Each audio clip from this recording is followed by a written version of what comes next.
This is Ocean Robbins, and we'll be starting our summit finale presentation in about 9 minutes. Our topic today will be wisdom, courage, and truth in the time of COVID-19.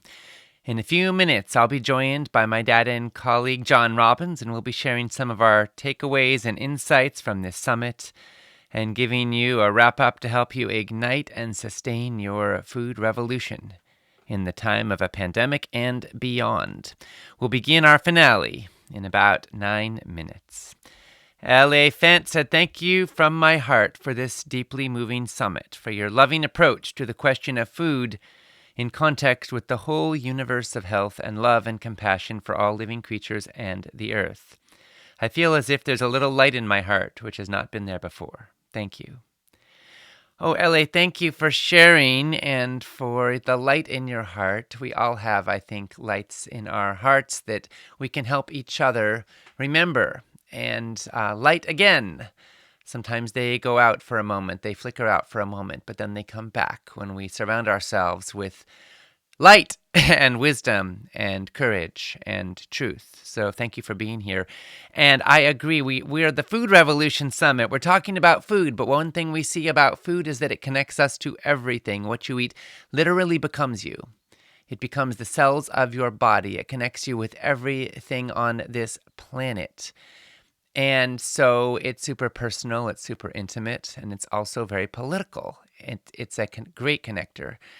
And so I love that you're feeling compassion and health and love all connected here with your food choices.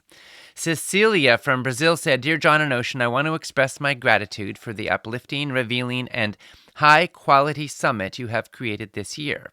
Every day I've been able to forget a little bit about the pandemic and focus on how to bring more health to myself, the ones I love, and the planet. During the last 8 days, your message has been so well articulated, bringing wisdom and clarity through such highly experienced specialists covering the branches of the wholeness that health is." Thank you, Cecilia. We are so glad you're here with us. Laura Corsi said, "Wow, I'm really going to miss listening to all these brilliant and caring speakers each day. So informative, encouraging, inspiring." And as Dr. Christian Northrup put it, all involved in this summit are birds of a feather who I want to surround myself with. Thank you, Ocean, John, and each speaker for your commitments to making positive change for everybody and for our planet and for raising the health, happiness, and vibration for all of us. Thank you so much, Laura. And yes, indeed, we are birds of a feather, I think. Everybody who has been drawn here is somebody who has an interest in health, in food, in integrity, in something that resonates with the message of this summit. And so I thank you all for being here. And I invite you right now, Laura, to feel the power of this revolution. 320,000 people right now signed up and participating in this summit all over the planet in 180 countries. We are stepping forward, getting informed, getting inspired, getting empowered, learning what we can do, learning how we can be part of the solution. And so if ever you feel isolated or alone or like you're pushing upstream in a toxic food culture, I want you to remember the power that we have together, the power of what we're creating together, and to remember that a leader is somebody who steps forward on behalf of their conscience, their values, or a higher purpose than simply following the status quo. And we change the status quo in that process together. We'll be starting the Food Revolution Summit finale event in about 5 minutes at the top of the hour. That's 9 a.m. Pacific Time, 12 Eastern, 4 p.m. GMT. You'll be hearing me on the line with my dad and colleague, million-copy best-selling author, and Food Revolution Summit co-host John Robbins. The finale event will go for about an hour, maybe a bit more. Afterwards, I'll stay on to answer more questions and share some final wrap-up comments.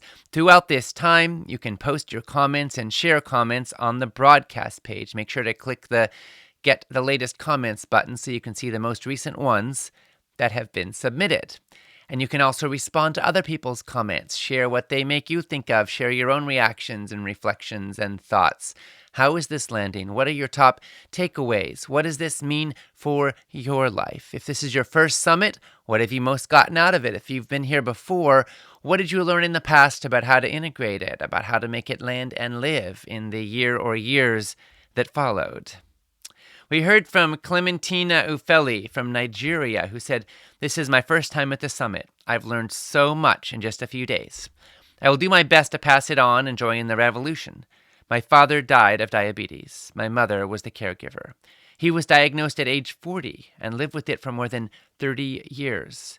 The awareness of nutrition and plant-based diet is limited. Thanks for the insight." Well, Clementina, thank you so much for being here. And I'm so sorry that your father suffered so much for so long. And of course, it wasn't just him that was suffering. I'm sure your mother and your whole family were very impacted. And I appreciate and celebrate that you want to pass this on and join this revolution. And we want to make that easier for you.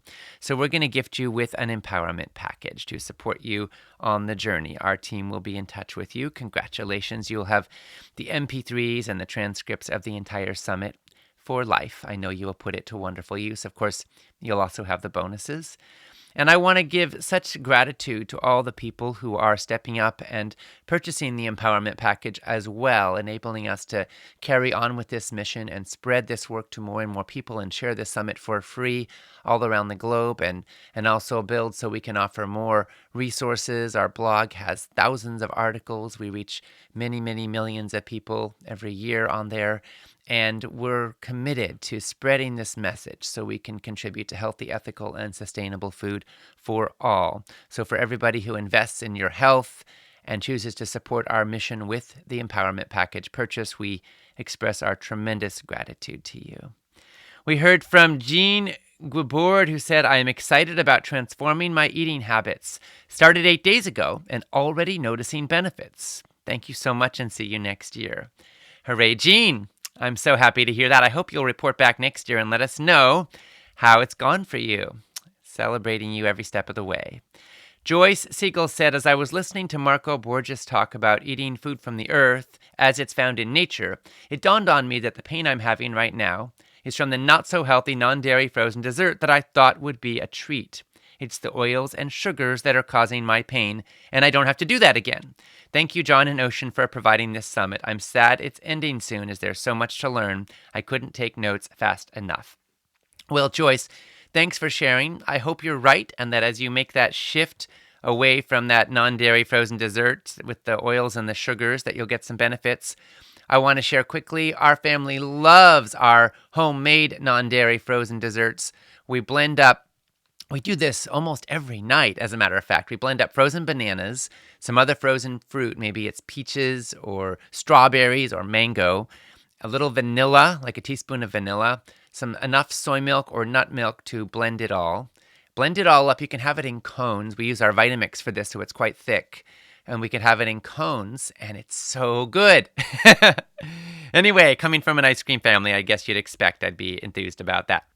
So as we go through the finale, I want to invite you to regularly refresh the comments on the page and post your thoughts and reactions. Today's topic is wisdom, courage, and truth in the time of COVID-19. In a few moments, I will be joined by my dad and colleague, John Robbins. This finale presentation will go for about an hour. We'll begin in a moment, but first a word about the Food Revolution Network mission. At Food Revolution Network, our mission is healthy, ethical, and sustainable food for everyone who eats. We want kids to learn about healthy food in school.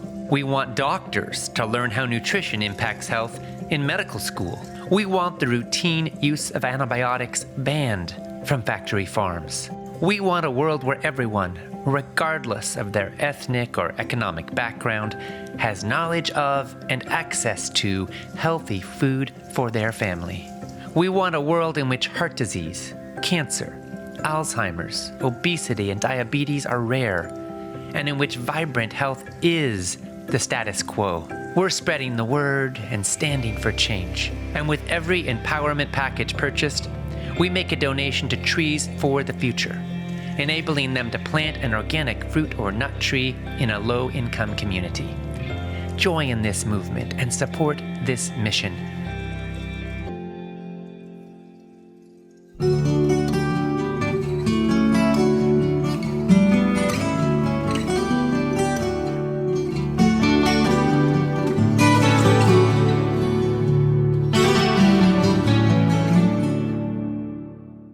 Welcome to the Food Revolution Summit, where we explore how you can heal your body and your world with food. This is Ocean Robbins, and I'm here now with my dad and colleague, John Robbins. For the last 8 days, you've been hearing him interviewing some of the top food experts on the planet. And now on this final day of our summit, here we are. And I want to begin this final presentation with my profound gratitude to you. I'm so grateful that you're here and that you've chosen to make learning about food and health and being part of the food revolution into a priority in your life, especially at this moment in history with so much disruption of our normal lives and so much uncertainty in the world. At a time when your health is more important than ever before, your trust and your participation mean the world to me. From my heart to your heart, thank you. I'm also grateful that I get to be here now and to work with one of my greatest heroes and dearest friends in all the world, my dad and colleague, John Robbins. He's an inspiration to millions, and his books and work have helped to change the course of food history. He's the multi-million copy best-selling author of Diet for a New America and The Food Revolution. He's co-founder and president of Food Revolution Network. He's inspired millions of people to make food choices that contribute to health, compassion, and integrity. And he's received dozens of awards for his decades of leadership and service. Hopefully, during the course of this summit, through his skillful interviews and the remarkable dialogues he's brought forward with our speakers, hopefully you've gotten a chance to see something of how wise and insightful this man is. But one thing you haven't gotten to see is what an amazing dad he is. Working with him and sharing so much of my life with him is one of my greatest privileges. Well, thank you, Ocean. Thank you so much. Working with you and sharing my life with you is one of my greatest privileges, too, and one of my greatest joys, I would add, as well.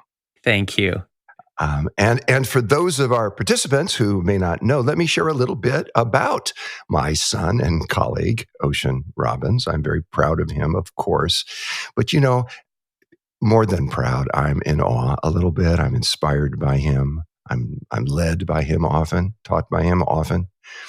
And you've gotten to know him a bit through the summit, through his wonderful presence and the many insights he's brought to the summit.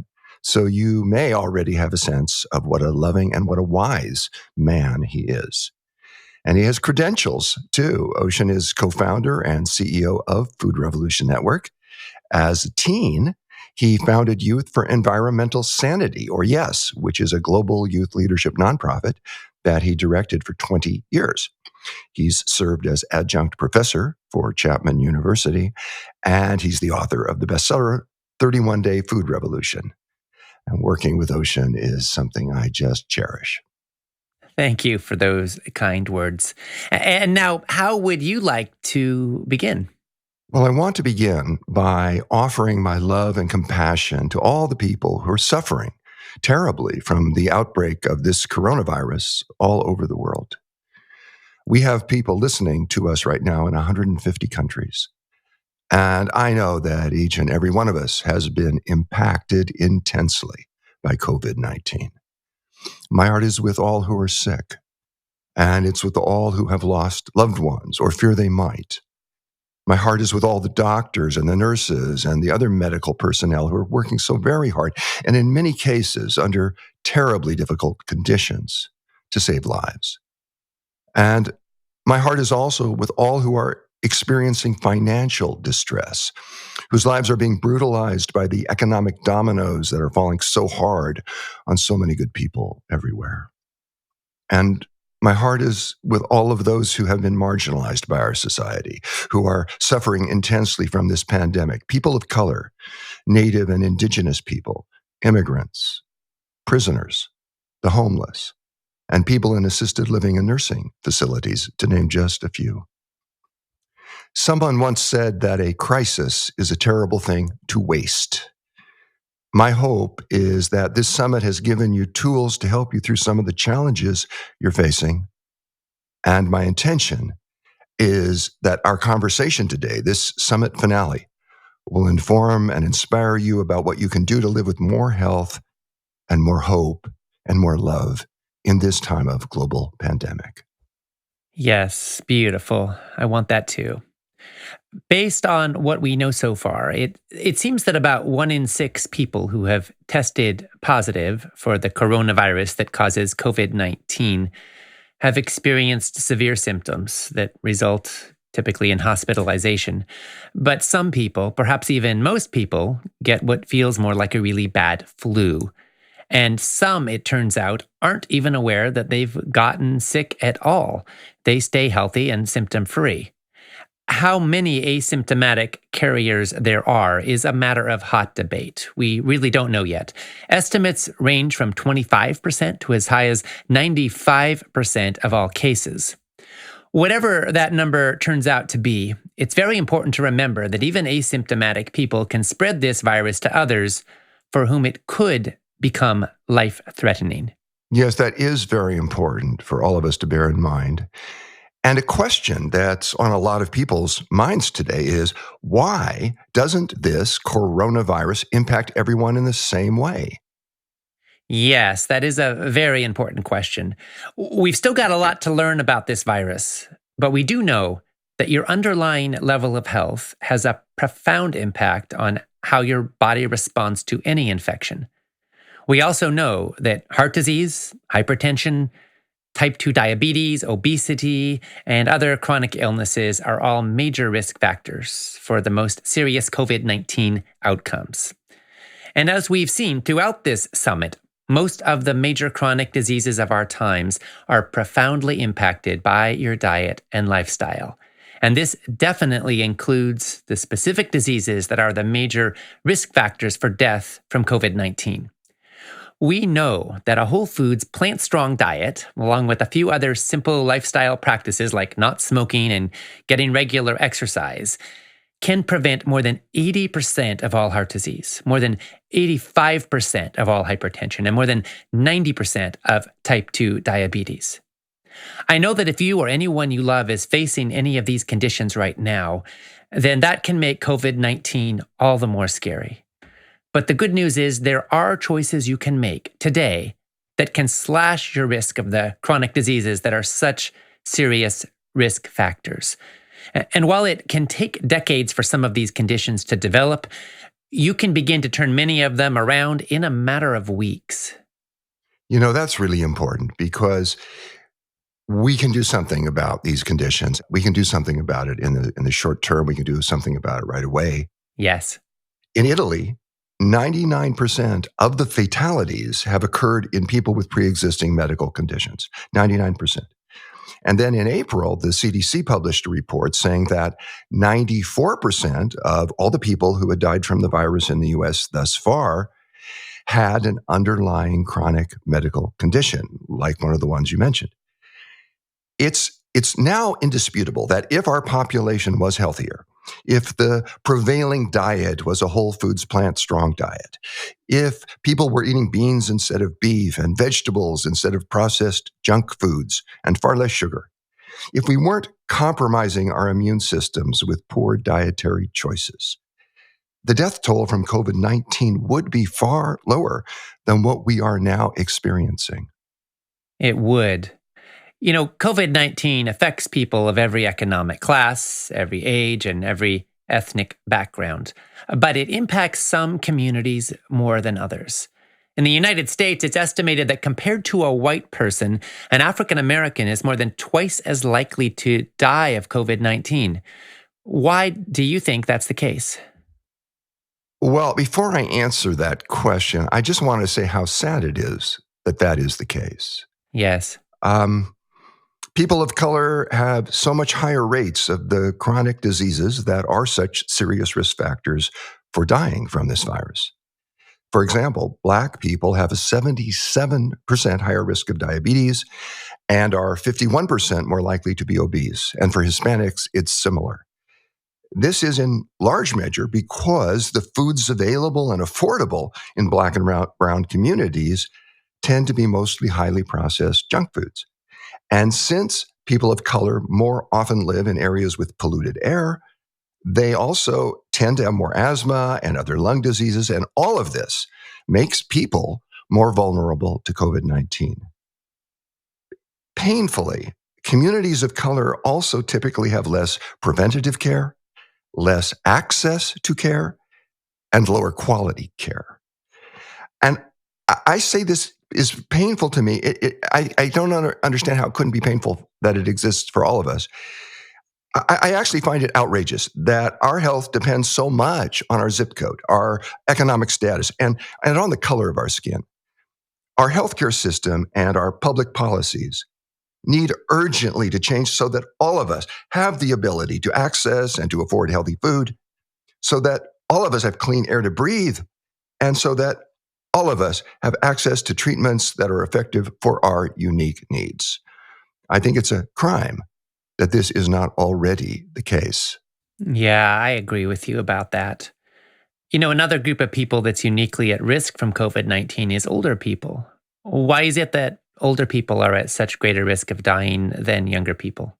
Well, it's partly because older people have more of the underlying medical conditions that we've been talking about. And another reason deaths from COVID-19 are much more common in older people is that as we age, our immune function tends to decline. This is called immune senescence. Now, Western medicine tends to think of immune senescence as an inevitable consequence of growing older. But more and more scientists have been questioning this thinking and wondering whether the decline could be more a product of unhealthy eating. And I'm thinking, for example, of a study. It was a randomized controlled trial. It was published in the American Journal of Clinical Nutrition, and it was titled Effect of Fruit and Vegetable Consumption on Immune Function in Older People. The study was designed to find out whether eating more fruits and vegetables might preserve a healthy immune system even as we age, might delay or even prevent immune senescence. Well, what did the researchers find? Okay, the study participants were all between the ages of 65 and 85, and they were all exposed to a viral pathogen. And then they were studied, and the researchers found that for people in this age group, those who had been eating 5 or more servings of fruits and vegetables a day had an 82% better immune response compared to those who had been eating fewer than 3 daily servings of fruits and vegetables. Now, this and many other studies suggest strongly that immune senescence does not occur nearly as much in people who are eating lots of fruits and vegetables. And now, Ocean, I know that you've recently been studying the fruits and vegetables that have been found to be particularly helpful in optimizing immune function. Can you tell us a bit about what you've learned? Sure, I'd love to. But first, I do want to say that we're dealing here with a virus that's new to humans. So we have a lot of information about which foods are beneficial in fighting influenza, colds, and other viral infections, and in supporting immune health in general. And it stands to reason that these same foods would be especially helpful in the time of COVID-19. But there is a lot we don't know about this specific virus, and research on it is just beginning. So with all that said, there are some foods that have been shown to be pretty fabulous for immune health. You could start with greens like spinach, kale, mustard greens, collard greens, broccoli, bok choy, and Brussels sprouts. They're all packed with the phytonutrients that your immune system needs for optimal function. Green vegetables are rich in folate, which is especially important for producing antibodies that work to destroy antigens that can make you sick. They're also high in many antioxidants that are great for your immune health. That's wonderful. And, you mentioned broccoli a moment ago. I'm remembering something that Jerry Seinfeld once said. He said that he wouldn't eat broccoli if it was deep fried in chocolate sauce. A lot of people turn their noses up at broccoli. They don't like the taste. They don't like the smell. Whatever it is, It's too bad because broccoli does have so much to recommend it. And I'm sure we've all heard that broccoli is really healthy, but there are very good reasons for that. And I want to mention a few of them. Broccoli is packed with antioxidants. It helps prevent cancer. It provides healthy fiber that cleanses your intestines. It keeps your skin young and glowing. It helps maintain healthy arteries and protects your eyes. And perhaps most importantly today, it is antiviral. When you say it's antiviral, what do you mean by that? And what do the studies tell us about it? Well, those are good questions. Researchers published a study in the journal Cell that found that broccoli optimizes immune system function in the face of viral infections. Now, how did they come to that conclusion? Specifically, they found that a diet low in broccoli caused a decrease in the number of protective cells in the immune system called intraepithelial lymphocytes. Now, you don't need to remember the name of these cells, but what's important to know is that they constitute a critical part of your body's ability to ward off viruses and other pathogens. When the number of intraepithelial lymphocytes declines, the likelihood of viral infection increases. And the researchers found that the number of intraepithelial lymphocytes increases, that's good, with the consumption of cruciferous veggies, which include kale and cabbage and arugula and collards and the other vegetables in that family. And they found that was particularly so, I'm sorry to say this about for you, Jerry Seinfeld, with consumption of broccoli. Well, hooray for broccoli. And another family of veggies is the allium family. It includes onions, shallots, scallions, leeks, garlic, and chives. The alliums are rich in organosulfur compounds that have major benefits for immunity. Onions contain quercetin, a compound that may have particularly powerful bacteria-fighting abilities. And they're also rich in a prebiotic fiber that feeds the beneficial bacteria in your large intestine. Well, then, hooray for onions. Yes, and all the alliums. And all the alliums, yes. What about mushrooms? Oh, mushrooms. Fungi are fantastic. Mushrooms are incredible for your health. They really are. There are a lot of different kinds of mushrooms. Almost all of them are linked to a smarter immune system. And I'm not just talking here about exotic varieties. I'm even talking about common ones like white mushrooms, button mushrooms, and portobello mushrooms.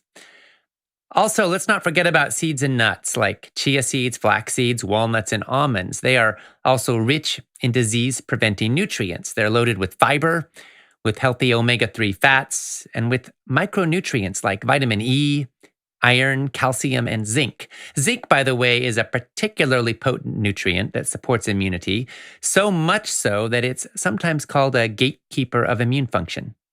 Some hospitals today are actually experimenting with using zinc as a treatment for COVID-19. The results so far have been mixed. There are indications that it can help in some cases, but not all. But certainly making sure you have adequate amounts of zinc in your diet, and maybe today taking a supplement, makes a lot of sense to me. Ocean, what are the other veggies that we should be eating lots of today? Oh my goodness, there are so many of them. Red and purple vegetables like beets and purple cauliflower, purple carrots, red onions, eggplant, and purple cabbage are particularly important right now because they're loaded with antioxidants called anthocyanins. That's what gives them their coloring, and it helps to heal your cells from damage. Anthocyanins may also help prevent cancer, promote heart health, and boost your memory. Red grapes and many kinds of berries, including blueberries and raspberries, are also fabulous sources of these powerful immune-enhancing nutrients. Well, hooray for berries. Yes. Berries have long been touted for their many health benefits, including anti-cancer properties, including their ability to reduce and repair damage caused by oxidative stress and by inflammation. And they do all that, and they do all that very well. But one of the things about berries that I find highly significant today is they also have an uncanny ability to boost your levels of what are called natural killer cells. What are natural killer cells and why is it good to boost their levels? Great questions. Okay. Natural killer cells are a type of white blood cell, and that these play a pivotal role in your immune system. And in particular, natural killer cells play a major role in your body's ability to destroy viruses that your body has never seen before. I can't help thinking that natural killer cells sounds like something out of a 90s Woody Harrelson movie. Why are they called that? Well, not because they were in that movie, but because they don't require prior exposure to a virus in order to recognize it and kill it. You see, most other parts of the immune system can only respond effectively to a virus after they've had a history of exposure. Once you've had chickenpox, for example, you usually become immune to catching it again. But you depend on natural killer cells to ward off viral infections that you haven't had before. And one of the reasons the current global pandemic is creating so much havoc today is that no human being has ever had the disease it produces, COVID-19, before now. So berries are particularly helpful right now because they support the production of these natural killer cells. Right. Is there science to back that up? Well, yes, there certainly is. I'm remembering, for example, a study that was designed to measure, among other things, the effect of eating blueberries on natural killer cell counts. It was a very sophisticated study, and it looked at the effect of blueberry consumption on a lot of things, including on oxidative stress and cortisol and homocysteine and leukocytes and T cell function, the whole array of immune system attributes and natural killer cell counts. And the study found that under conditions that cut the number of these important immune cells in half, regular blueberry consumption actually doubled the natural killer cell counts. And by the way, the researchers in other studies have found that the aromatic spice cardamom can supercharge the ability of your natural killer cells to do what they do best, which is to protect you from viruses your body has never encountered before.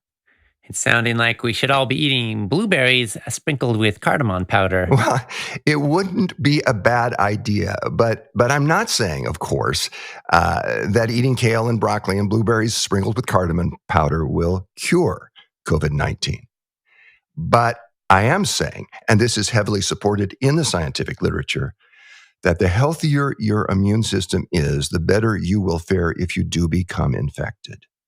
And a diet that's rich in vegetables and fruits, and particularly the ones like kale and broccoli and berries and mushrooms that we've been talking about, will enhance the ability of your immune system to function at its best. Is there any one particular nutrient that you think we should all pay attention to right now? Yes, if I were going to name one nutrient that we should be paying more attention to right now, it would be vitamin D. And I say that for two reasons. One is because vitamin D deficiency is very common, and because vitamin D deficiency leads to an increased susceptibility to viral respiratory infections. And that's why the former CDC director, Dr. Tom Frieden, recently said that taking vitamin D supplements reduces the risk of respiratory infection and also regulates cytokine production. And this is critically important today because COVID-19 infections are notorious for producing cytokine storms. And when that happens, the risk of death from COVID-19 is greatly increased. Yes, it's true. So what should your vitamin D levels be? There is strong evidence that vitamin D blood levels of 50 nanograms per milliliter are needed to protect against viral respiratory infection. That's 50 nanograms per milliliter. And supplementing with 2,000 IUs or more per day of D3 may be necessary to reach those levels, especially in the winter. You said that the evidence here is strong. Can you give us an example? Yes, I did, and I can. I'm thinking of a meta-analysis of 25 randomized, double-blind, placebo-controlled studies. This is the gold standard. That was published. The meta-analysis was published in the British Medical Journal, a very prestigious, peer-reviewed journal. The study found that vitamin D supplementation protects against acute respiratory tract infections, especially the ones that are caused by viruses. And, and one thing that I found particularly striking is that the review concluded that people who have optimal vitamin D levels, who take supplemental vitamin D during the winter, may actually have lower rates of flu than people who receive flu vaccines. And the researchers concluded that vitamin D supplementation reduces the risk of acute respiratory infections among all the participants in all the studies they looked at. And now that's to me pretty strong evidence. And yet, to be clear, we don't have any data yet specifically on vitamin D and COVID 19. But since vitamin D is so very helpful against influenza, and against other respiratory infections caused by viruses that we are familiar with, it seems very likely that it would be helpful with COVID 19 too. Yes, absolutely. And again, we're talking about the possibility of supplementation or getting enough sunshine, but a blood level test can be a great way to know where you actually stand so you can take appropriate action here. Shifting focus a little bit, a lot of people today are concerned about the possible contamination of fresh produce. They're aware that other people have handled the broccoli, the carrots, the kale, the other veggies and fruits that they might bring home from the market. And at Food Revolution Network, we've recommended soaking non-organic fresh produce in a baking soda solution for 15 minutes. Basically, you add a tablespoon of baking soda per gallon of water. And this has been found to help remove most pesticide residues. But today, a lot of people are afraid to continue eating their fresh fruits and veggies, particularly because these foods need to be refrigerated to stay fresh. And it turns out that this virus can live longer in a refrigerator or freezer than it can at room temperature. Do you have an answer for this? I think so. There is a lot yet to be learned about this new coronavirus. There just is. But right now, the USDA states that it is not aware of any reports that even suggest COVID 19 can be transmitted by food or food packaging. And likewise, the FDA currently states that there is no evidence to support the transmission of COVID 19 associated with food or food packaging. Now, the fact that these agencies aren't aware of any such cases doesn't mean that there aren't any. It means that they haven't found any. Whether they're looking or how hard they're looking, I don't know. But I think it's more important now than ever to strictly follow good hygiene practices. And this means washing your hands and your kitchen surfaces often with soap and water. What about washing fruits and vegetables? Well, in my household, we wash all our fruits and vegetables, and we do so thoroughly using running water. We don't use soap. We don't use any other disinfectants when we're washing food. And with any produce that will be eaten raw, before we do the washing with running water, we soak the produce in a solution of water and baking soda, as you described a moment ago. Why do you do that if it's organic? Well, in this case, it's not to get rid of pesticide residues. In this case, it's to create a highly alkaline environment. And this coronavirus doesn't seem to remain viable in highly alkaline environments. So then we rinse the produce well to get rid of the baking soda taste. But the baking soda bath isn't necessary with foods that will be cooked because this coronavirus is killed by cooking. Can we get sick from this coronavirus from touching food or food packaging or food contact surfaces? Well, as I mentioned a moment ago, according to statements from the USDA and also the CDC and the FDA, they're all saying there's no evidence at this time of food or food packaging being associated with the transmission of COVID 19. But since it is possible for the virus to survive on surfaces and objects, you should be sure to frequently wash your hands and to avoid touching your face and mouth when handling food products that come from a store or a restaurant. And I think it's also a good practice to carefully discard the packaging that a food came in to avoid any possibility of contamination from handling by people who might have the virus. And I'm sorry to keep saying this, but it is really, really important to keep washing your hands with soap and water. Yes, we've all been hearing a lot about that, and for good reason. Now, what about takeout foods or delivery from restaurants? If you're able to prepare more of your foods at home, so much the better. But food from your local restaurants is still generally considered a safe option, especially if you can opt for contactless delivery options or pickups. In our household, we always transfer food to our own servingware, and we always get rid of the packaging. And of course, we wash our hands thoroughly before eating. And if your takeout is cooked food, then it might be a good idea to reheat it thoroughly in order to destroy any possible contamination. Since COVID 19 hit, food security has become a major concern for a lot of people. Many people who've been living paycheck to paycheck are now finding themselves without any paychecks. Suddenly, tens of millions of people have been thrust into fear of or are facing the actual reality of hunger. On top of this, panic buying has led to a lot of store shelves being empty, and now we've got disruptions to long supply chains, which are impacting our ability to access more and more products. Yeah, this is happening, and it's a scary time for just about everybody, and it is a terrifying time for some people. Yeah, it really is. Now, one constructive step that a lot of people are taking, if they can, is to connect with local farmers. CSAs, or community supported agriculture programs, enable farmers to sell directly to consumers without all the middle people who normally take a cut. When you join in a CSA program, you get a share of a farm's harvest. This gives them a guaranteed market and a fair price, and it gives you direct access to healthy and locally grown food.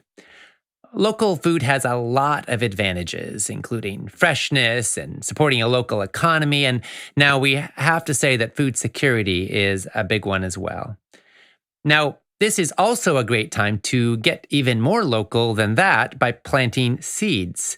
Growing your own food can make you more self sufficient. It can give you a feeling of control in a world in which so much is out of our control.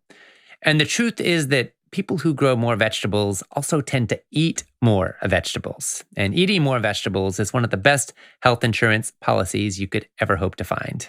It really is, and when people grow their own vegetables, they do eat them, and they like them, and they enjoy them, and they connect to the earth and the fertility of the earth and the soil in ways that are good for our souls, are good for our Yes, emotional health and mental health, and help to release stress. There's a lot of things to say on that behalf. absolutely. And here's a fascinating piece of history.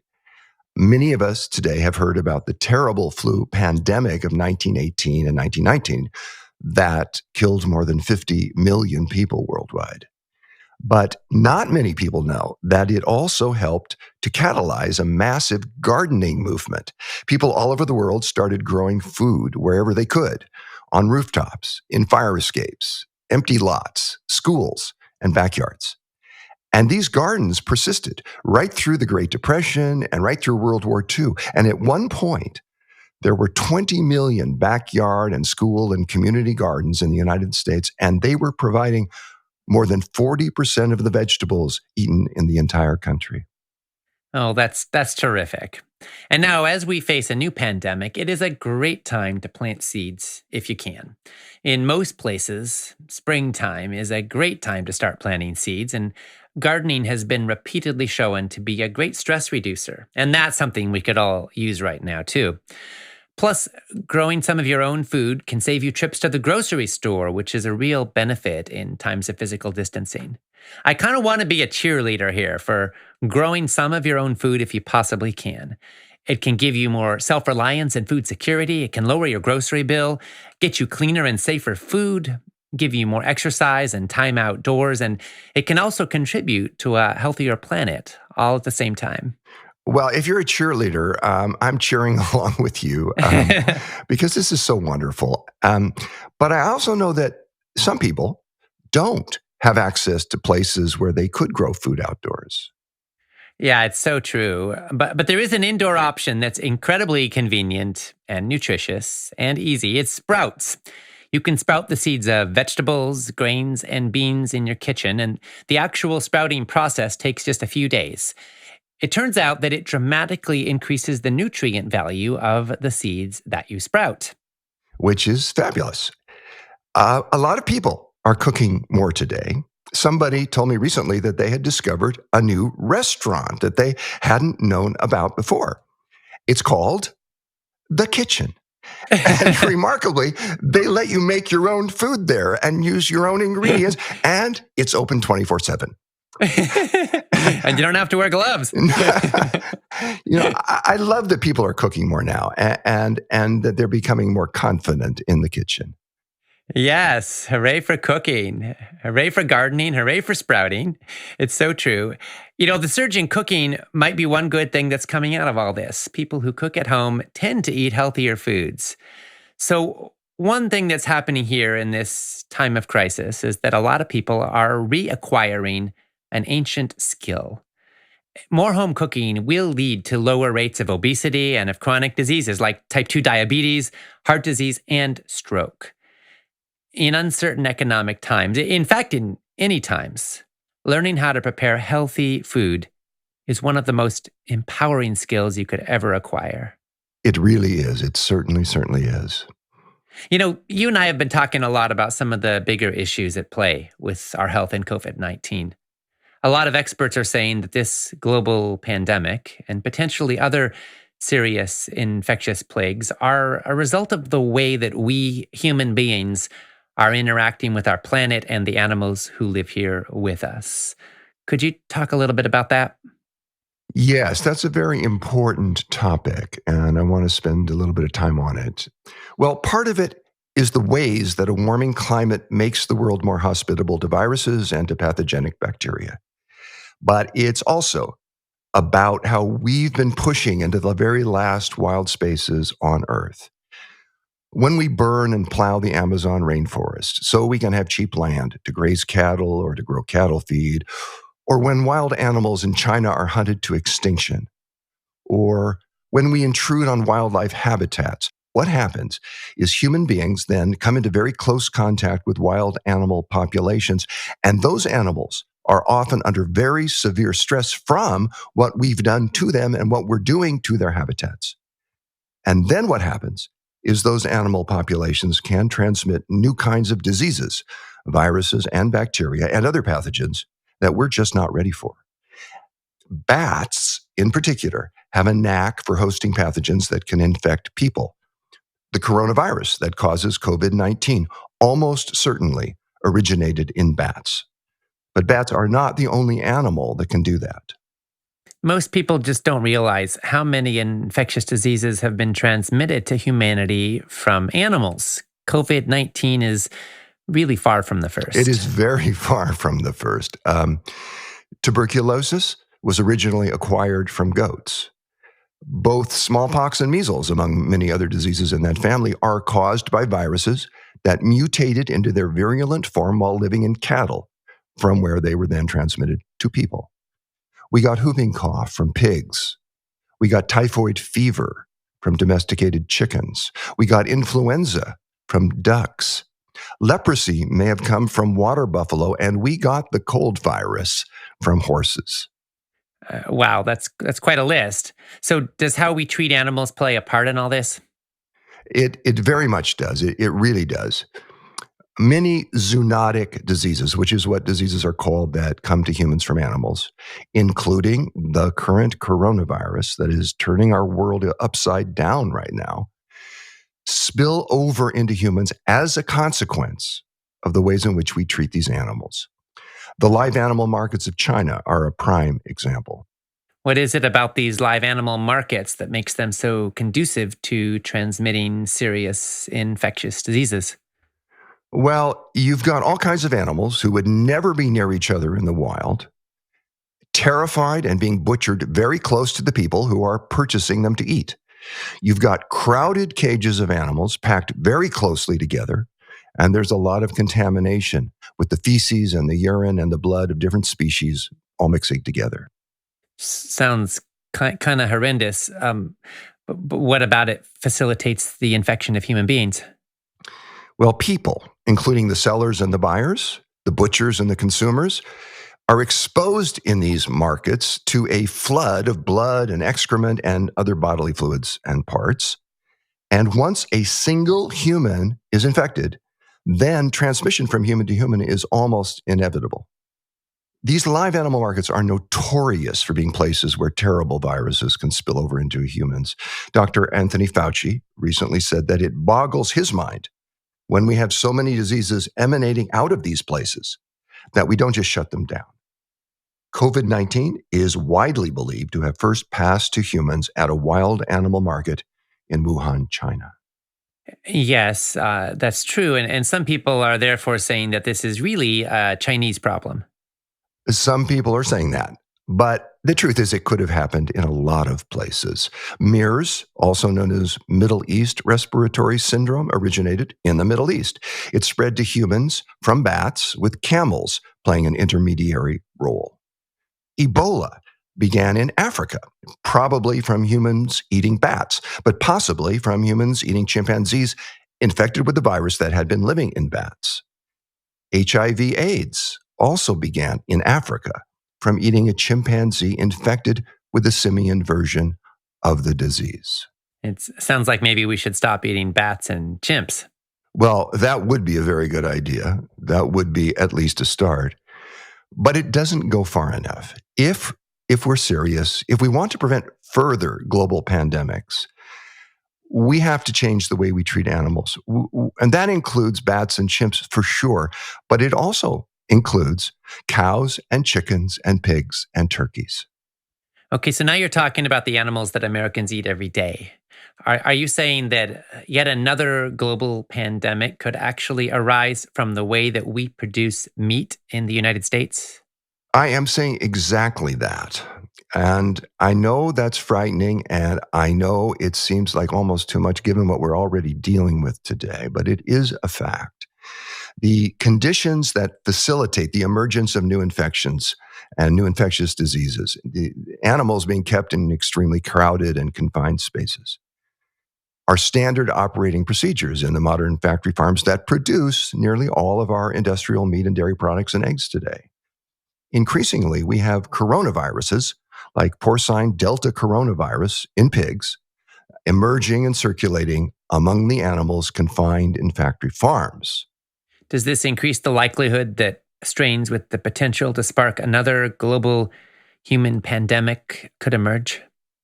Yes, and for many reasons. And one is that industrial meat producers today often mix antibiotics into every meal these animals eat. If you were trying for some demonic reason to create the conditions to breed bacteria that are resistant to our antibiotics, I don't know how you could find a better or create a better system. Now, the right use of antibiotics is to help people recover from bacterial infections. But the vast, vast majority of all the antibiotics manufactured in the US today are not used for that legitimate purpose. Incredibly, 80% of all our antibiotics are used instead by meat producers to keep animals alive and gaining weight in factory farms. It's really disturbing, and it has serious consequence. Many experts are saying that due to the emergence of antibiotic-resistant bacteria, the human future could involve a return to the pre-antibiotic era. They're saying that we might see people dying in droves from infections that have been effectively treated since the discovery of penicillin and similar drugs. Well, that is a very scary scenario to contemplate. But sadly, if we don't change our ways, that is the direction we're headed. If we continue to allow industrial meat producers to use antibiotics so freely, we will almost certainly return to a time when minor injuries and routine operations could be fatal. This is a very painful reality to consider. But if we don't ban the routine use of antibiotics in meat production, we are going to see diseases that we've grown used to being able to cure once again, causing a lot of suffering and deaths. Let's make this a little more tangible. What kind of diseases specifically are we talking about here? Okay, before antibiotics, 90% of children who got bacterial meningitis, and many of them did, died. It's not fun to picture returning to those days, but we're already seeing the emergence of multi-drug resistant diseases like tuberculosis and gonorrhea. And thanks to penicillin and tetracycline, we've come to think of gonorrhea as easily treatable. Really, nothing much to fear. But the bacteria that cause gonorrhea have already developed such high levels of resistance that there's now only one drug left that can reliably treat it. And even this antibiotic that's still working is becoming less and less effective. Syphilis is another example. It's today treated by a single injection with penicillin, but resistance to penicillin is developing. And the same thing's happening with the bacteria that cause diphtheria and the bacteria that cause typhoid fever. These are extremely serious diseases. People nowadays don't remember them, haven't seen them, and can not realize how serious, what high levels of fatality, and how miserable they make people. These are very serious diseases, and we've gotten used to being able to treat them successfully with antibiotics. But with nearly all of them, we're seeing resistance developing now to antibiotics and to multiple antibiotics. It's an alarming thing to contemplate. And already right now, antibiotic resistant bacteria are a huge problem. Now, I know we are in the midst of a pandemic already, and it might sound like a terrible time to think about how to stop the next pandemic. But I keep getting the feeling that we humans respond to pandemics as best we can, but we don't do all that we could do or should do to prevent them. We go to great measures to slow the spread of a pandemic disease after it emerges and to develop treatments for those who become infected. But the closest we come to prevention is the effort to develop vaccines. And even this sort of prevention is really a kind of reaction. Real prevention means taking steps to minimize the chances of new pandemics emerging in the first place. That is so true. That is so true. And when people wake up after undergoing a heart operation, they're often filled with gratitude. Yeah. They're eager to thank their doctors, the nurses, the other medical staff. Sometimes they want to make a donation to express how grateful they feel. But very few of us wake up in the morning and are filled with gratitude that we have clean water, that we don't have to fear cholera epidemics or typhoid fever, or that we don't have smallpox. We notice and we're rightfully grateful for heroic treatments that save some lives, but we tend to take for granted the public health and preventive measures that save far more lives. I'd like to see us take public health measures far more seriously and not wait for the next global pandemic to arise. Honestly, I'd love to see us have a Department of Public Health with its own cabinet secretary. And I'd also love to see us make truly healthful food available, affordable, and accessible to everyone. Oh, I would too. But critics are going to say that would cost a lot of money. And they'd be right. It will, but not nearly as much as it would save us in healthcare costs. Yeah. Just look at the trillions of dollars, the truly incalculable costs of COVID-19. When it comes to public health and excellent nutrition, it's not true that an ounce of prevention equals a pound of cure. An ounce of prevention is equal to more like a ton of cure. Yeah. That's such a hopeful message, really, because the truth is that as bad as things are right now, that's also how much better they could become with a change. And I want to acknowledge that a lot of people are scared right now, and this is having a major impact on mental, emotional, and physical health. We're in tough times, and a lot of us are having a hard time focusing and being productive, and some of us are judging ourselves for that. I know. That's very, very true. But there's a reason that so many of us feel so disengaged and so tired. And I haven't heard it discussed hardly at all. What's that? The author, Rebecca Solnit, has pointed out that when you're recovering from an illness or when you're pregnant or when you're young and going through a growth spurt, you're actually working all the time. Even when it appears that you aren't doing anything, your body is growing and healing and transforming and laboring. And all of that takes a lot of energy, even if all that work is taking place below the threshold of consciousness. In the same way, today, we are each now compelled to do a lot of important inner work. We're struggling to come to terms with the new abnormal. We're trying to understand what this all means and what it will mean. We're trying to adjust somehow to the profound social and economic changes that are happening. We're working to understand the implications to our lives and our futures. And a lot of us are confronting our own mortality in ways we haven't before. And some of us are dealing with massive insecurity as the things we've depended on are taken from us. And we are all grieving, regardless of whether our grief has yet come to the surface or not. This is all profound and it's all difficult inner work. It takes a lot of energy. It can be exhausting. If you're having a hard time focusing, if you're having a hard time being productive these days, there's a very good reason for that. Yeah, it's true. It makes a lot of sense. It almost seems like we've got two pandemics going on at once. There's the global outbreak of this coronavirus, of course, and there's also another pandemic right alongside it, which makes it far more dangerous. And I'm talking about fear.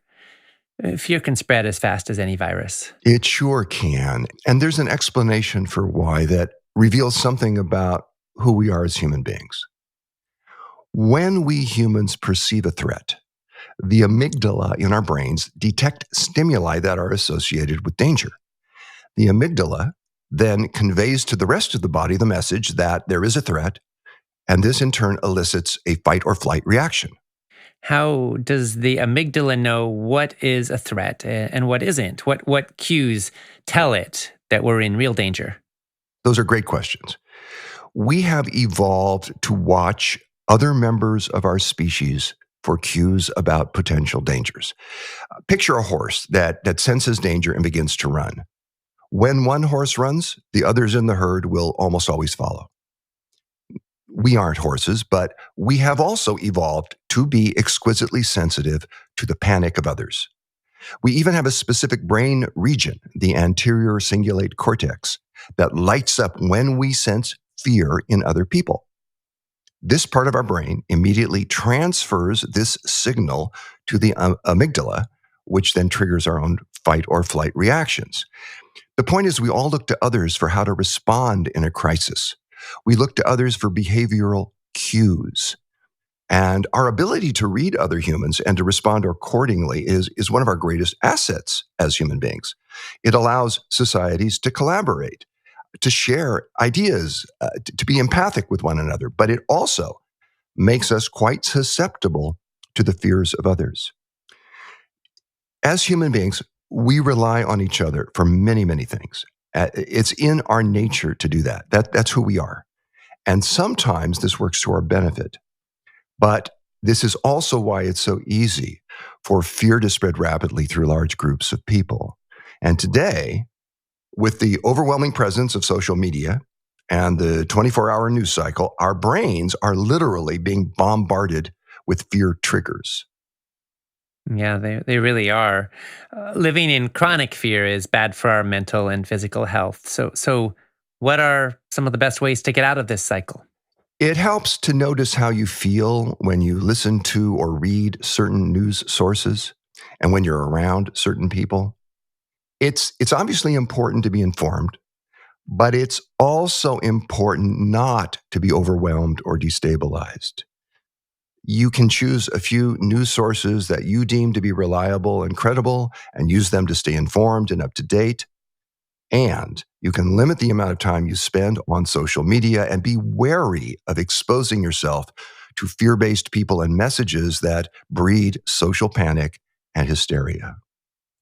There's a lot of fear going on in the human species right now, and there's so much we don't know that can breed anxiety, and a lot of what we do know can be frightening too.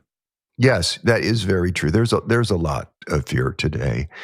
But you can use the fact that we are so profoundly attuned to each other's emotional responses to help those you love and to help those you engage with if you can be as calm and centered as possible.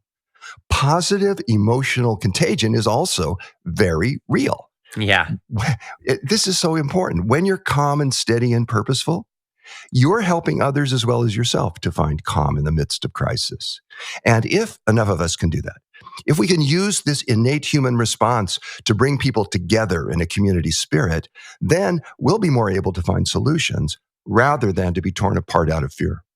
We really are social beings, right to the core.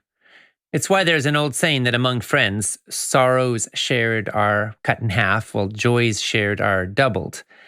This global pandemic has created a lot of fear and stress and confusion, but I think it's also highlighted how interwoven we are with each other and in some ways even the deep love that we all share. I think it is. I think it is doing that. We're learning something today during this global pandemic that maybe we should have learned a long time ago about global interdependence. Today, it really is the truth that a health problem anywhere in the world can quickly become a health problem everywhere in the world. To a pathogenic microbe, it truly is one world. And as a species, we humans share a common vulnerability to infectious diseases. The microbe that killed somebody on a distant continent yesterday can reach us wherever we are today and seed a global pandemic tomorrow. To my eyes, the moral to this story is that we cannot any longer be indifferent to the suffering of others. I remember something that Martin Luther King said. He said, "We will either learn to live together as brothers or we will perish together as fools."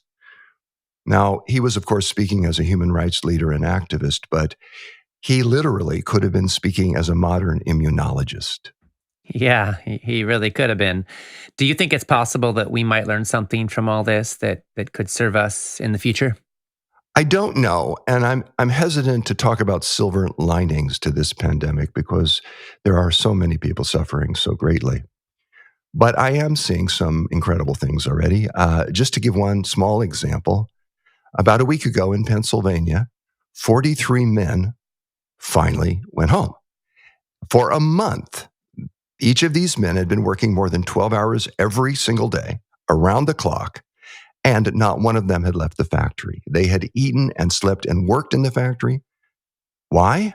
In order to produce tens of millions of pounds of the materials that are needed for the face masks and the other personal protective equipment that is so badly needed today by doctors and nurses and other hospital workers.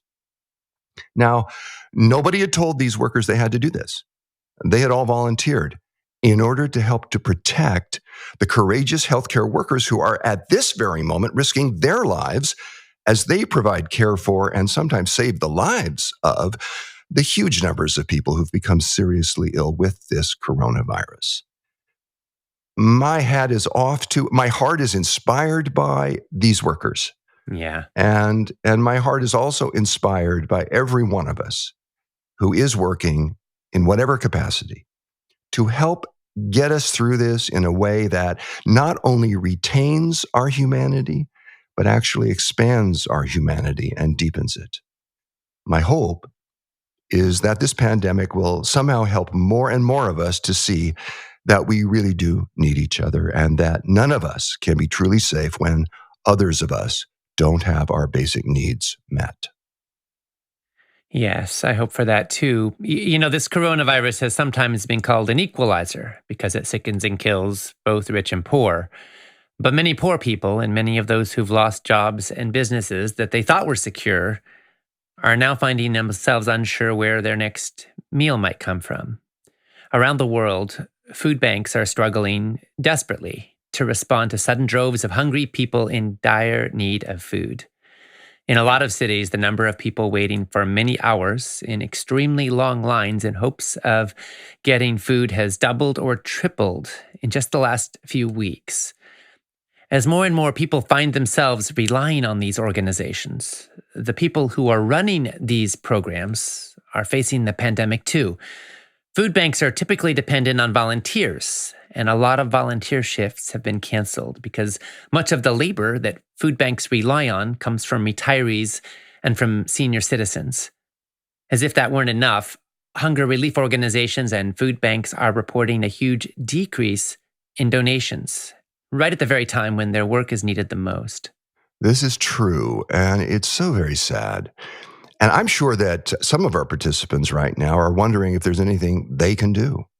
It depends on where you are in the world. In the United States, an organization called Feeding America is the nation's largest domestic hunger relief organization. It's been getting nourishing food to people in need for decades. Recently, Feeding America launched a COVID-19 response fund. It's a national food and fundraising effort to help support people who are facing hunger and the food banks that they depend on. One of the things that I particularly appreciate about Feeding America is how hard they work to ease the burdens that are borne disproportionately by communities of color and low income people. Yeah. This is a moment in history that's profoundly illuminating something that's been true all along, but is now becoming far more apparent. We are all affected when any of us lack the protections of a safety net. By focusing on the needs of the people who are most vulnerable, we can help to ensure the health and safety of all communities. Every time anybody purchases an empowerment package for this summit, Food Revolution Network donates a portion of the proceeds to Trees for the Future to fund the planting of an organic fruit or nut tree in a low-income community. And we're also donating now to Feeding America, which you can do too, by the way, by going to the organization's website. If that's feedingamerica.org. Again, feedingamerica.org. And of course, there are a great many other worthy organizations to consider supporting too, all around the world. Yes. I love that celebrities like Stephen Colbert are contributing a lot to and actively endorsing Feeding America. But what's most important, I think, is that those of us who have enough of anything, be it love, be it health knowledge, be it food, be it money, look to see how we can support those who don't. Yeah, I so agree with that. This is a challenging time, and yet, even now, even with all the fear and all the loss, we still have some choices that are ours to make. And I believe that we all have within our DNA, within ourselves, the capacity to respond with courage and with resiliency to all sorts of different challenges. Our ancestors proved that. They went through times and hardships that we in the modern world can hardly even imagine. And I declare that we too have the capacity to respond with love and conviction, and that is what we're here to do. In tough times, I often remember the words of Mr. Rogers, who said, when things get scary, he said, look for the helpers. You'll always find people who are helping. So I want to take this moment now to thank all the people who are helping, from healthcare workers to people who are donating money to feed the hungry, from young people who are doing the shopping so elderly people can be safe, to elders who are babysitting grandkids over Zoom. I want to give thanks for the people who wear masks to prevent the possible spread of disease to others, and to everyone who's simply staying home to help slow the pandemic down. The truth is that every time you take action to protect your health, you're helping in that way too. You're helping to flatten the curve. You're helping to reduce the strain on our hospitals and our healthcare system. And you're creating the conditions so that you are better able to be a resource and a support in the lives of the people that you love. So true. So very, very true. You're becoming somebody who gives from a glass that's full rather than one that's empty. Yeah. You have more energy, you have more health, you have more vitality, you have more clarity, you have more calm, more courage in facing what we're all facing, really. And I want to say something now to everyone who's listening. I offer you my heartfelt thanks for doing the serious work of being a human being in these challenging times, and for bringing as much grace and compassion for yourself and for others as you can. It's a privilege for me to stand alongside you and to be along with you, part of our collective quest to find meaning and inspiration during this pandemic. I want you to know that you are, and each of us is, far more powerful than we've been taught and far more powerful than we've been led to believe that we are. Even in the midst of so much fear and pain, we can still find ways to express the best parts of what it means to be human. Even in the thick of so much crisis, we can follow a path made out of purpose and passion, commitment and compassion, discipline and joy, detachment and surrender. Yes. And especially in this time of so much physical distancing, I want to remind you that you're not alone.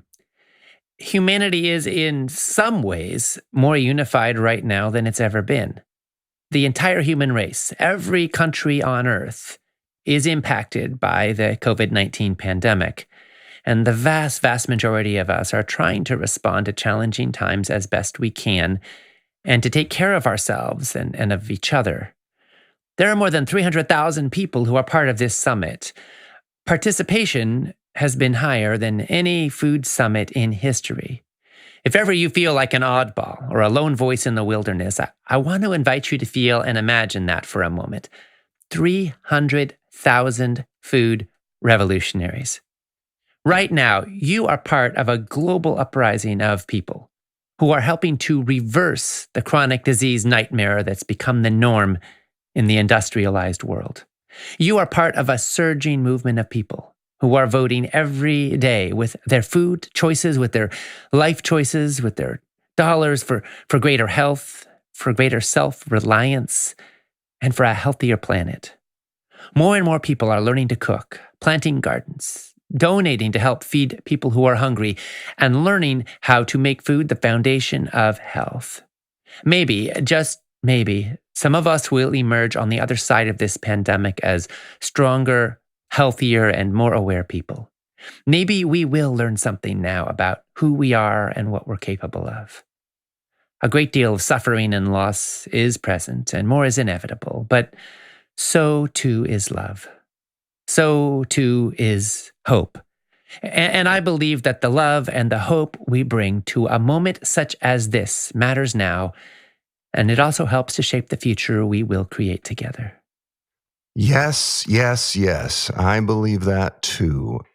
And now I would like to close with a prayer. It's a prayer that I've used to end all 10 of my books and every Food Revolution Summit we've held so far. It's a simple prayer, and it lives very deeply in my heart. May all be fed. May all be healed. May all be loved. May all be fed. May all be healed. May all be loved. This is Ocean Robbins and John Robbins and the entire team of Food Revolution Network. Thanking you so much for joining us in this summit and for all the ways that you participate in standing for healthy food, healthy people, and a healthy world.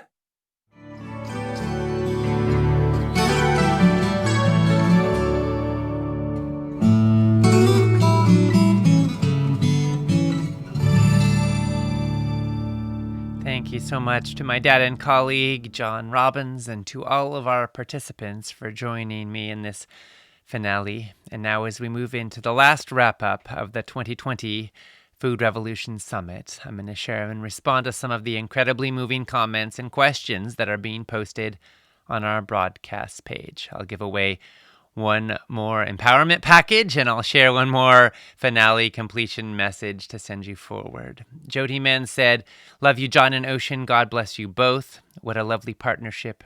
It brings tears of happiness to my eyes when I hear you both. Pray all your wishes and dreams come true very soon. Thank you for bringing so much love, support, and hope to my life and others. See you soon." Thank you, Jody. I feel so grateful to work with my dad and to work with you in this food revolution. May all your wishes and dreams come true as well. Pamela said, "I was just unloading my sprouter while you cheer-led for sprouting. Love my sprouts."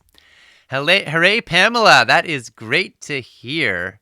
Now, I want to add one thing that we do in our home. We don't just sprout sprouts like that turn into little green shoots. We also sprout legumes and grains before we cook them.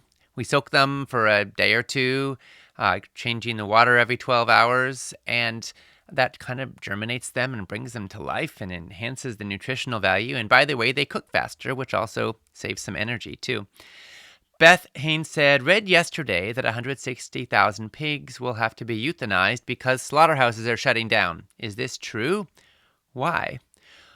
Well, Beth, yes, it is true that there are a lot of meatpacking plants and slaughterhouses that are shutting down right now because so many of their workers are getting sick with COVID-19.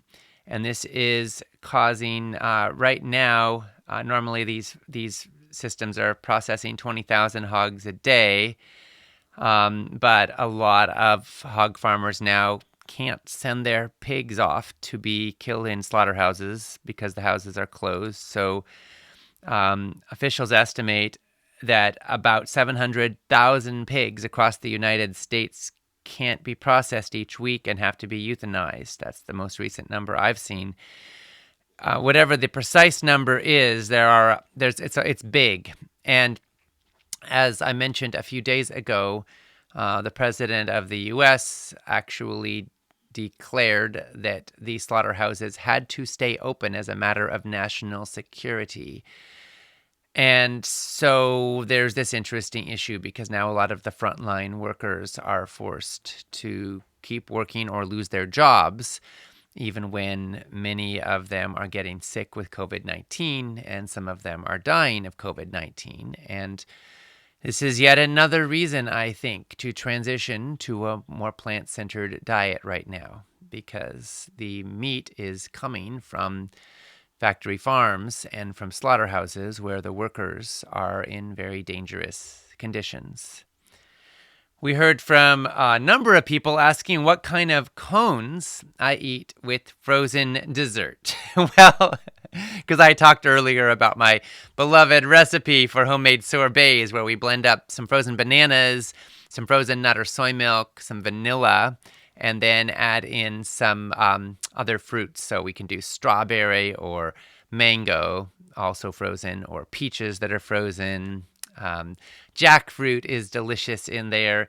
Blend it all up and it gets kind of creamy and it's so good. I use a Vitamix, which lets you can make it really thick that way. So as far as cones, well, this is one of my sort of guilty pleasures, if you will. There's a company called Let's Do Organic that makes organic cones, gluten-free or not gluten-free, depending on your preferences. Definitely not a health food, but they are organic, and they make a delicious and healthy frozen dessert a bit more festive. Lisa Mitchell said, when is next year's summit? Actually, a bunch of people have been asking that. Well, tentatively, April 24th until May 2nd of 2021. We have held our summits starting on the last Saturday of April for 9 years in a row. So presumably the 10th annual Food Revolution Summit will be no exception. April 24 to May 2 would be a good thing to put in your calendar now if you want to make sure to be available then. Lee Corey said, sad that the summit is nearing the end. I have a last question. A study came out by a reliable source which stated that vegetarians and vegans are more prone to depression and suicide than meat eaters. Can you please comment on this? Well, Lee, thank you for raising this. It's an important topic. The data on this is actually mixed. There are some studies showing a correlation, showing more vegetarians and vegans suffering from depression than meat eaters. There are other studies that show no correlation or that show the opposite. So we don't know for sure. But let's suppose for a moment that there is a link. Let's consider for a moment what might cause it. First of all, it could be tied to demographic or other factors, not the diet itself. For example, women are twice as likely as men statistically to suffer from depression. And there are more female vegetarians than male vegetarians. Also, some vegetarians could feel more isolated socially, which is one of the reasons it is so important to cultivate positive human connection around food. I wrote a whole part of my book, 31 Day Food Revolution, focusing on how to build positive social connections and relationships that support healthy food and healthy human connection.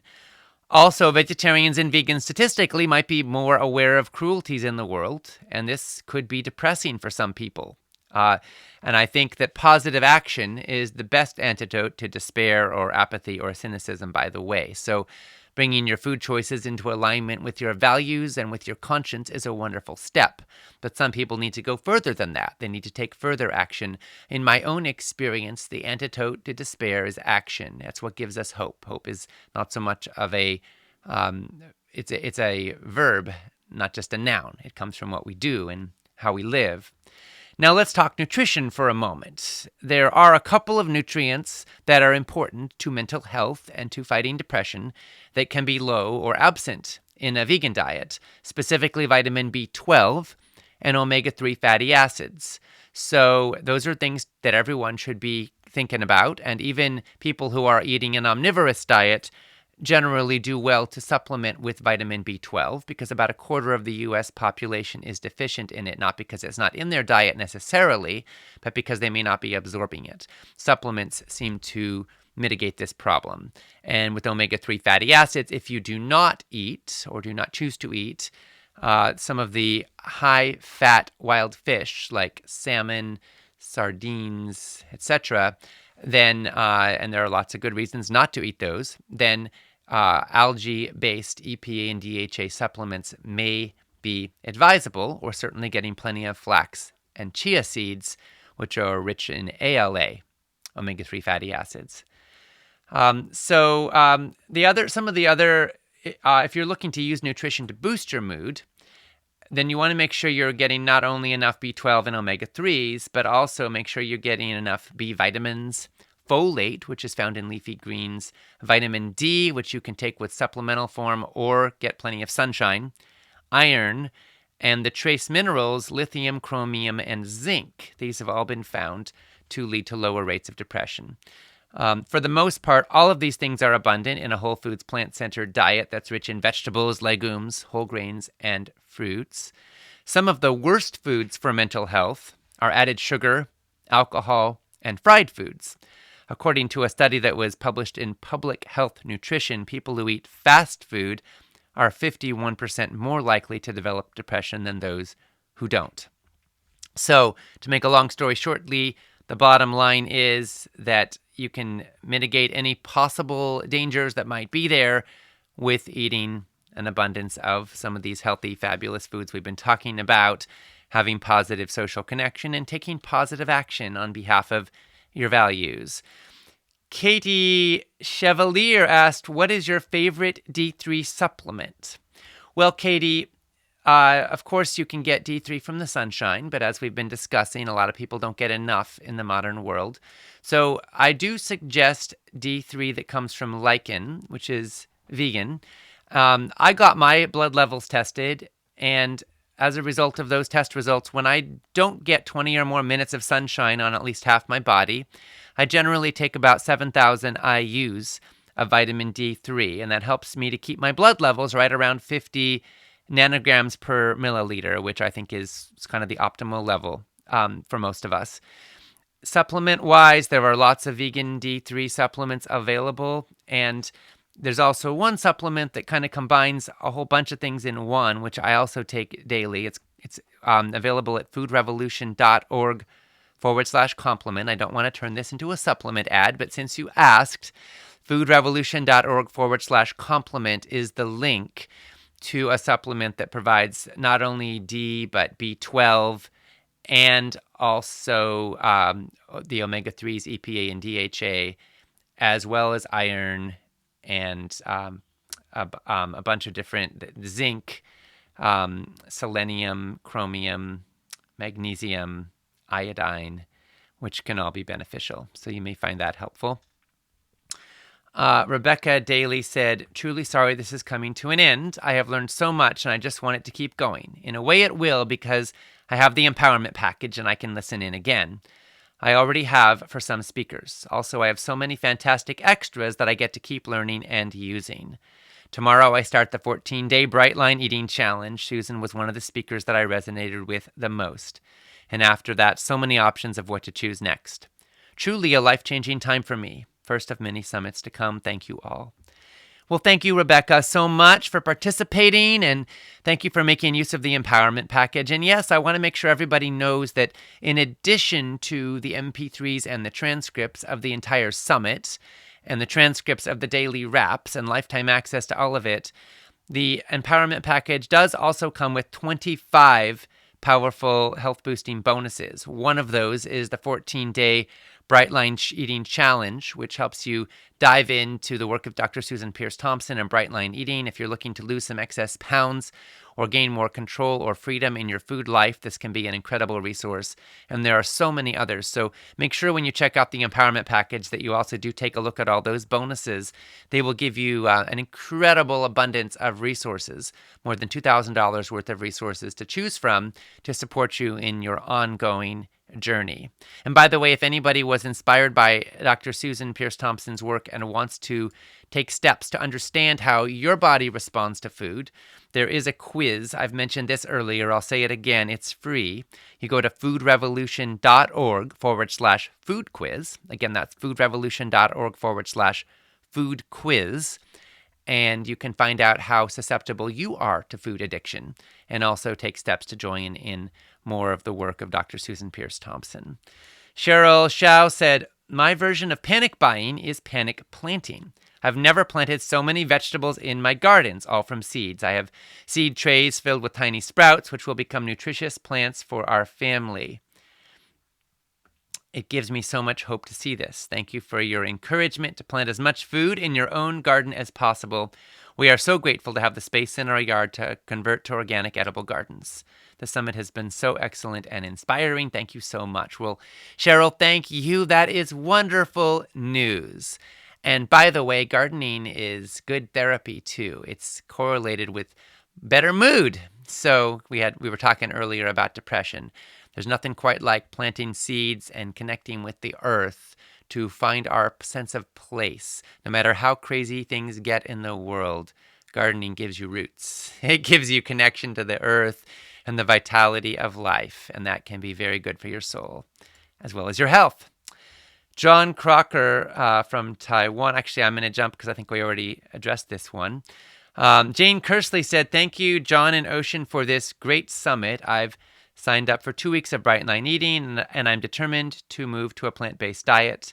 This has inspired me to improve my health, lose weight, and be filled with energy. Again, thank you for this great learning opportunity. Wonderful, Jane. Thank you so, so much. Linda Gagnon said, my first summit with you. This is the last day. I will continue your work and the work of these amazing people you invited over these last days. I will share this knowledge, information, and mission in my personal life and in my professional life as a healthcare professional. I'm truly grateful for all your loving and caring dedication to this cause and for the optimization and well-being of our well-being and health. Thank you.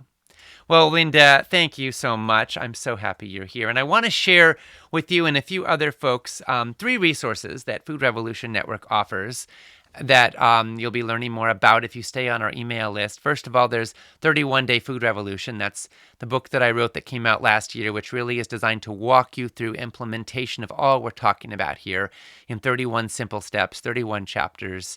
Each one has action steps you can take to apply all that you're learning. Second is an online course my dad and I created. It's called Plant Powered and Thriving.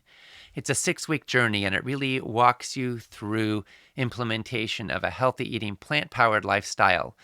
And we've generated some incredible responses to it over the years. So if you want to go deeper and take this forward, then make sure you sign up when you learn about it. Again, stay on our email list to learn more about Plant-Powered and Thriving.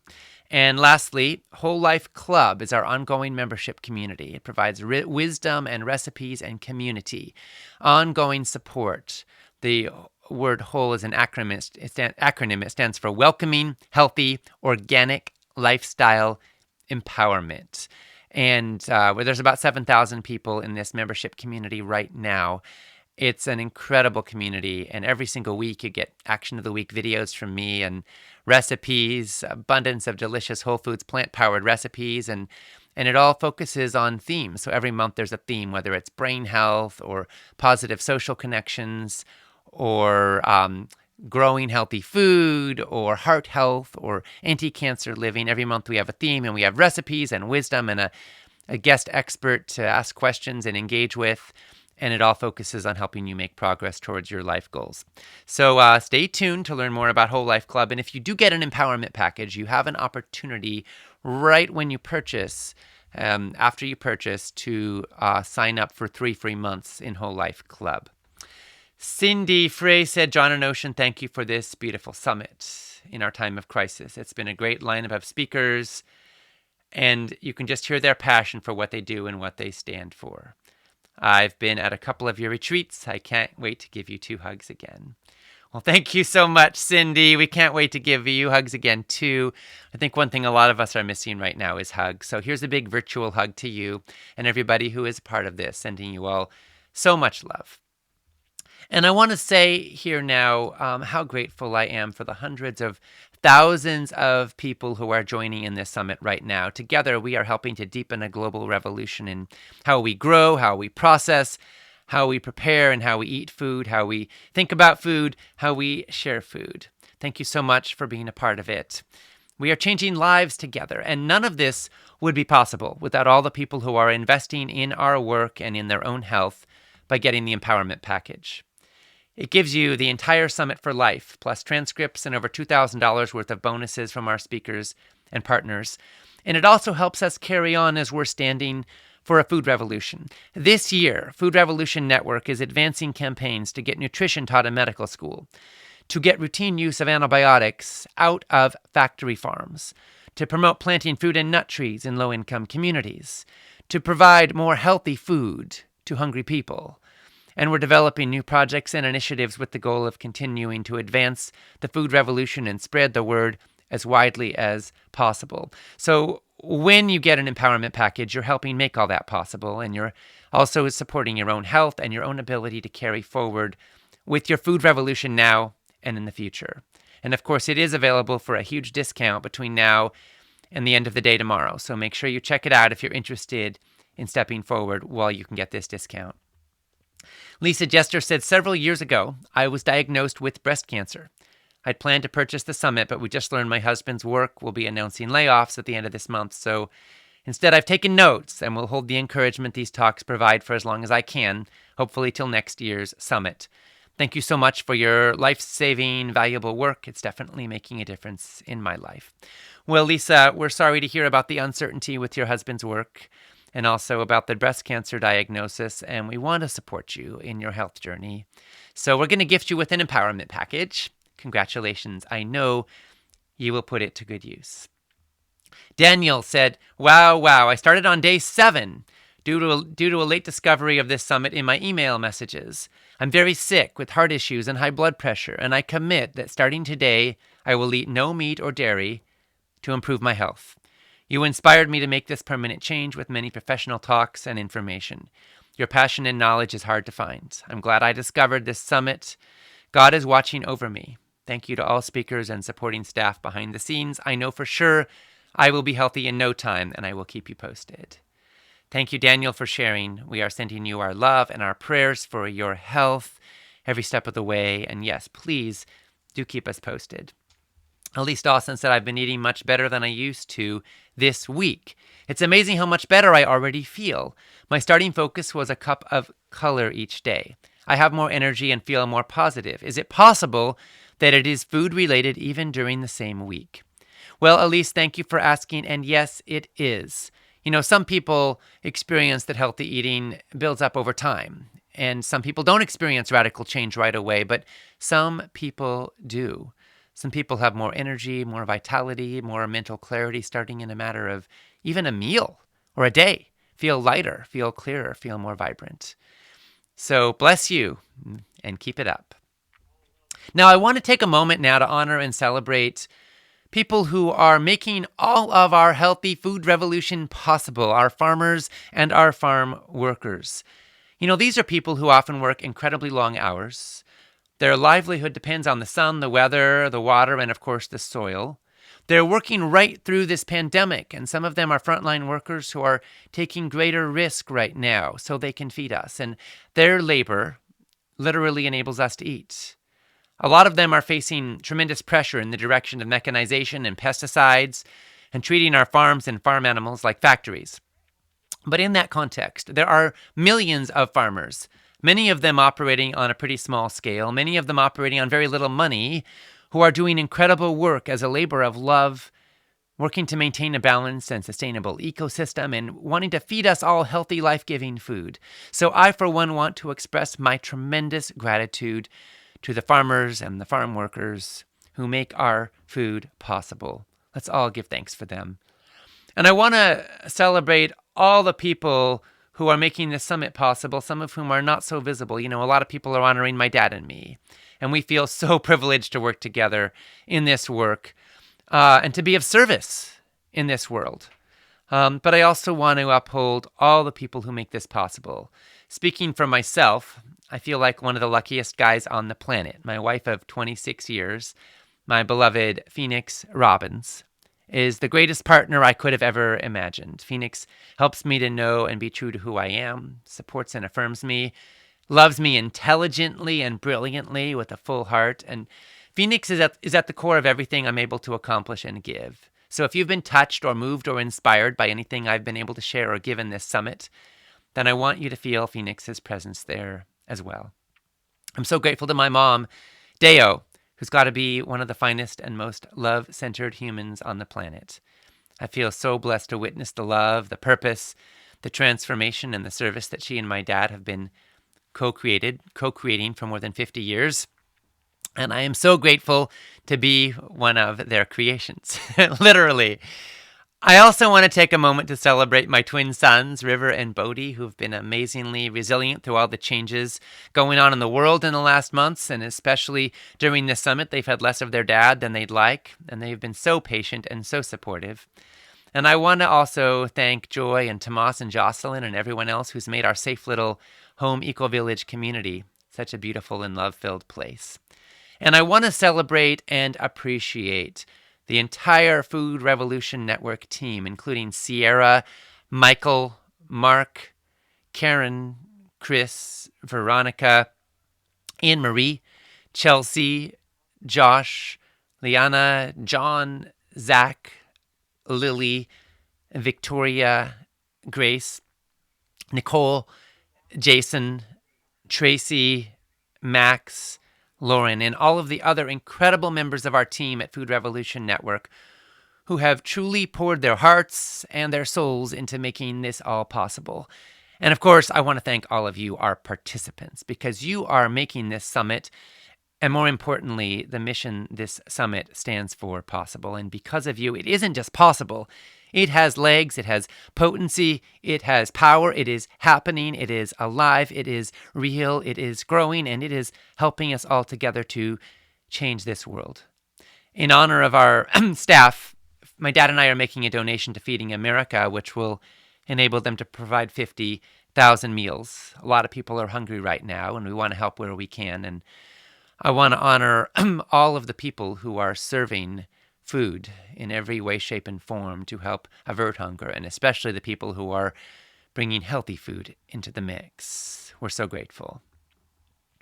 You know, the food revolution is about what you eat and how it impacts your life and your health, of course. But it's about more than that, so much more. And I want to invite you to imagine with me for a moment the implications down the road, because, you know, when you make a shift in your path, you suddenly have a new landscape, you have a new trajectory, you have a new direction. But it's the steps you take in that new direction that get you to a new place. So I want to invite you to envision, when you look back at the end of your life, who do you want to have been, and how do you want to have lived? How do you want to have cared for your body? And how will your food choices have shaped the course of your destiny? Right now, at this very moment, as we move to complete the Food Revolution Summit, you have a choice. You can continue on the course that you've been on, and that will take you where you've been headed. And if that works for you, that is totally okay. At the same time, if there is something more possible, if something bigger or better or healthier or more beautiful is available to you, then now is a moment right now when you have an opportunity to step forward into the life that can be. What suffering or disease might you not have to experience? Healthy food is the foundation of a healthy life, and a healthy life can be foundational to a life of meaning and purpose and contribution. How much is that worth? And there's more. Think for a moment with me now about your loved ones, about your family, your colleagues, your friends, all the people you care about the most. Do you know anybody who struggles with excess weight, with high blood pressure, with type 2 diabetes, with cancer? What would it be worth to you to be able to support them more deeply or to give them fundamental knowledge that you've gained in this summit? What would you give to be able to be a positive role model or a positive influence on the lives of the people you love? And of course, it gets even bigger. I want to invite you to consider for a moment the fate of our planet. How do you feel in your heart to be a part of a species that precipitates factory farms, that cuts the beaks off chickens so they won't be able to peck each other to death when they're driven to insanity in cruel conditions? What would it be like to be a human of conscience, to know you're helping to change that? How does it feel to identify as part of a species that is standing for compassion, for regeneration, for a stable climate? Imagine the fate of our water supply, our climate, our ability to feed future generations. What does it mean to you to think about being a part of the solution on planet Earth? How would it feel to live with a deep sense of satisfaction, to know that your life is making a contribution to the world that you want for yourself and for all that you love? Right here, right now, we have a choice point, and really so does our entire species, because the path of factory farms and chemicals and antibiotics and added sugars and processed junk is a clear one, and we know where it leads. But we've got another option. When you bring your food choices into alignment with your values and with what you most want for your life and for your world, something extraordinary happens. Your health can improve, you can lose weight, you can have more energy and better sleep and more stable hormones and better moods, but you can also start to feel a kind of knowing that comes from deep inside that you're on the right path. Eating becomes an act of love for your body and a statement of the health, the life, the world that you want. When you eat more local food, you deepen your sense of place and belonging. When you eat more sustainable food, you grow in your sense of connection to the whole Earth community. When you eat more healthy food, you send your body a signal of love, respect, and compassion that you are worth taking care of. The food revolution isn't an all-or-nothing proposition. It's not about a purity pact. It's about a journey, not just a destination. Every step you take on that journey is a step towards greater vitality, greater joy, and a more beautiful world. Right now, the 2020 Food Revolution Summit is coming towards a close. But our work is just getting started. So I want to invite you now to post your comments, share your top takeaways, share where this lands in your life, respond to and engage with others in the comments section on the broadcast page. Remember to click the Get the Latest Comments button to see the most recent ones that have been submitted. And I want to invite you to check out the Empowerment Package so you can own it all for life and support our mission even more. Stay tuned for future emails from us that'll tell you about more exciting opportunities to be part of the food revolution and give you resources to put it into action in your life. Make some of the recipes posted from all the recipes of the day. You'll find all of them on the replays page. And this now is concluding the 2020 Food Revolution Summit. But we're here, and I know you're here, and we're going to keep going and growing together. On behalf of myself and my dad and colleague, John Robbins, on behalf of Food Revolution Network and all of our staff, on behalf of all of our speakers and organizers, all of our partners who've helped spread the word, I want to thank you for joining us and for all the ways you participate in building a more healthy, sustainable, humane, and loving world. This is Ocean Robbins, signing off for the 2020 Food Revolution Summit, and thanking you again. At Food Revolution Network, we're on a mission for healthy, ethical, sustainable food for everyone who eats. We believe that no matter where you come from or what you've been through, the simple truth is you are meant to thrive. The Food Revolution Summit is packed with so many insights that it can be difficult to absorb and apply all of them. That is why we created the Empowerment Package, which includes the entire summit, plus all the transcripts and loads of bonus material that you can refer back to as often as you like for life. We have a mission.